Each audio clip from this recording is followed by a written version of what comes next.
Oh boy, here we go. It's time to dive into the latest Hollywood drama swirling around Deadpool and Wolverine, and the chaos behind the scenes that's got the gossip mills turning faster than Ryan Reynolds can crank out jokes. Now, it sounds like this movie is a massive hit, already creeping up on that billion-dollar box office mark, with audiences apparently lining up to see it multiple times. But for all the success, there's still plenty of drama, and at the heart of it is none other than Brie Larson herself. Now, let's get one thing straight. This movie has been a breath of fresh air for Marvel. The fans have been waiting for a film that doesn't shove some preachy message down their throats and actually focuses on being entertaining. And you know what? Hats off to Ryan Reynolds, Rhett Reese, Paul Wernick, and Sean Levy for sticking to their guns and pushing back against Disney. Apparently, this my way or the highway approach worked wonders, because here we are with a movie that's making piles of cash while everything else in the MCU is struggling to stay afloat. But then there's Brie Larson. Oh, Brie, what are we going to do with you?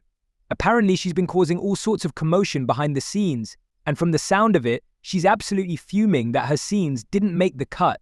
Rumor has it she had a whole sequence where Captain Marvel introduces Deadpool and Wolverine to the Fantastic Four. Yes, you heard that right. There was supposed to be a scene hyping up the Fantastic Four while also name-dropping Galactus, because apparently every Marvel movie needs a dozen cameos and Easter eggs crammed into it now. But that scene? Axed. And honestly, thank goodness. Let's be real for a second. Who wants Deadpool and Wolverine to turn into another commercial for the rest of the MCU? We're here for Deadpool's wisecracks, Wolverine's claws, and the sheer chaos of putting those two together, not a 3-minute plug for a movie that hasn't even been filmed yet. Plus, they were apparently hiding the faces of the Fantastic Four because they didn't even have actors cast at the time. Imagine paying for a ticket to see Reynolds and Jackman go at it, only to get a sloppy teaser for a movie that's still years away. This isn't Marvel Studios circa 2012.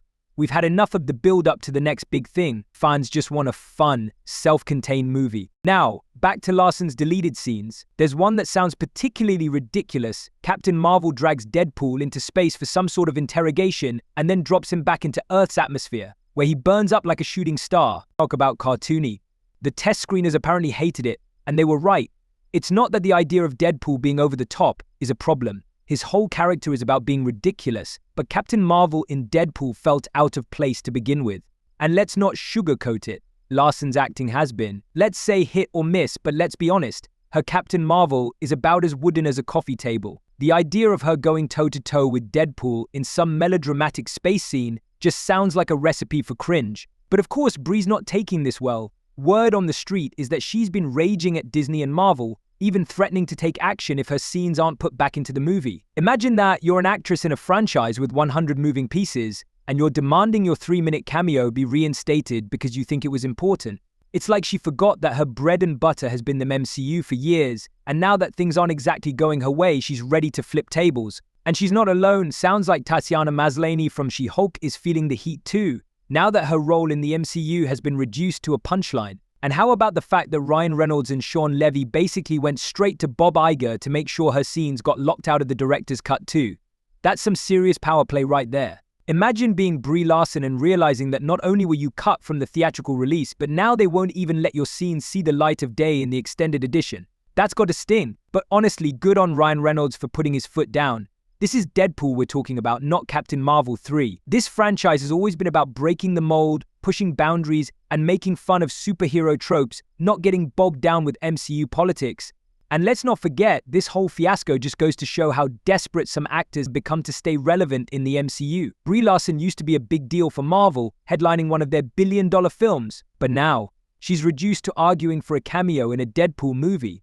That's got to be a hard pill to swallow. It's like she realizes that the golden days of the MCU are behind her, and now she's clinging to whatever scraps she can get. If there was ever a clearer indication that Marvel's phase, whatever we're on now, is in trouble, this is it. Ultimately, Deadpool and Wolverine's success is a testament to what happens when you actually give fans what they want.